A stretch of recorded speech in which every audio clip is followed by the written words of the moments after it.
Ногоон масрах дээр болохоор ус хэмнэх, тэгээд хоог хаях, төрөл бүрийн зүйлсүүдээр мэдээж байгуулагч хамгаалах талаар чиглэлээр зөндөө зүйлсүүд байдаг. Тэгээд тэр зүйлүүдийг болохоор би өөрөө ингээ хэрэгжүүлэхэд анх эхлээд болохоор бас одоо нэгэнтээ сураагүй юм чинь бас хийх гэж их зовж одоо нэгэнд дасаж өгөхгүй хэцүү байсан л да.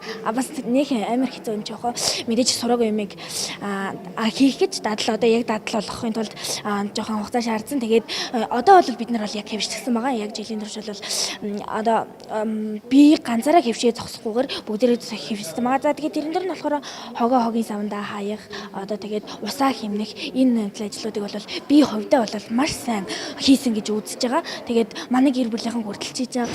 Одоо манай нэг ах Улаанбаатар энд байдаг байхгүй. Би болохоор Говьалтай юм чи. Манай нэг ах ингээд ирээд жилийн өмнө нэг ирчээд тэгээ сайн нэг ирсэн чинь чи чинь хизээ юм болсон юм бэ? Чи ийм байлуу гэж хүртэл ингэж хэлжсэн. Тэгээд эндээ бол би маш их урамтай баяртай байгаа.